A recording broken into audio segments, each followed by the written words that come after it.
Hello, members one and all of the Salivation Nation. Will silver be the key to rising gold prices to break 2016 highs?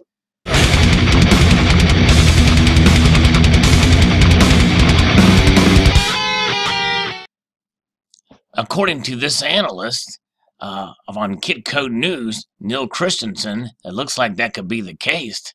Looks like investor interest in silver could be the missing ingredient needed to push gold prices through its recent 4-month highs, according to one commodity analyst. Andrew Heicht, the creator of Heicht Commodity Report, said in a commentary on Seeking Alpha that silver's lackluster performance compared to gold could be one reason why gold is struggling to break above last year's highs.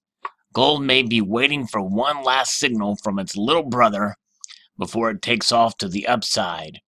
Gold has recently benefited from a significantly weaker US dollar, rising more than 7% since its recent lows a month ago. At the same time, silver has increased 8% during the same period. Many analysts see the latest price action as lackluster because of its volatility. Historically, silver can significantly outperform gold in an uptrend. Vice versa, silver also underperforms gold in a downtrend. February gold futures last traded at $1333.90 an ounce, relatively flat on the day. At the same time, March silver futures last traded at $17.025 an ounce, also relatively flat. Kitco.com shows the gold-silver ratio remains near its recent multi-year highs at 78.46. It currently takes more than 78 ounces of silver to buy 1 ounce of gold.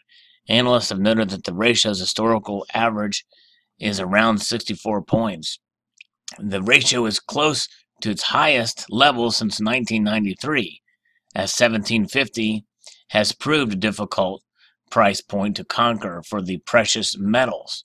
The current level of the price relationship should give gold bulls a reason to pause and curb their bullish enthusiasm, said Heicht. While Heicht sees hurdles in the precious metal space in the near term, he is confident that silver will eventually overtake gold. I believe that gold is heading for a test of the 2016 high, but it will be silver that validates the move over the coming days and weeks.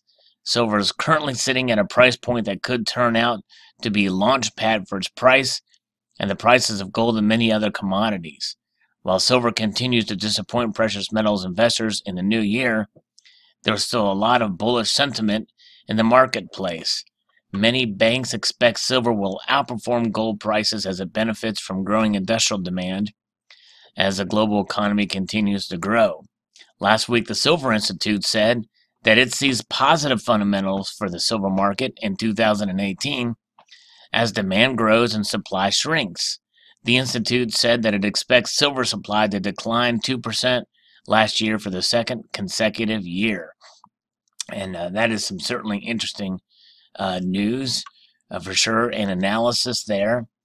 And now people have to remember that silver is, even though the commodities are somewhat tied and they typically rise and fall with each other, silver is much more volatile than gold. And just because silver increases in price dramatically, it may not necessarily mean that gold will by the same measure, because gold is more treasured and silver is more used in industry. And also, going back to supply, there's still a lot of silver out there, and above ground, there's a lot of above ground silver out there. And even though the mining silver and the silver supply to decline 2% from last year, I believe we probably have reached peak production for both gold and silver. But if demand continues, they will find ways to extract it for sure, or to recover it from places that would most people consider unrecoverable or economically unrecoverable. But as technology grows and the markets have a demand for silver, it could be that many of the technologies that are out there will require less silver than they do now because they can do more with less. That typically is the case.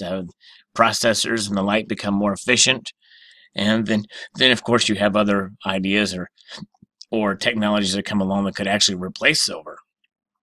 And we shall see if that takes place in certain cases, such as in the solar and electronics industry with other materials and composites. But nonetheless, things to certainly take into mind and take into consideration. I believe it would have to be quite a huge jump, though, in silver prices to get gold to break through to its 2016 highs. I do disagree slightly with the author of this article, but interesting nonetheless. We shall see where things go from here. Interesting analysis. Post your thoughts below. I'd like to extend the multitude of gratitude you all for watching and encourage you to please rate, comment, and subscribe.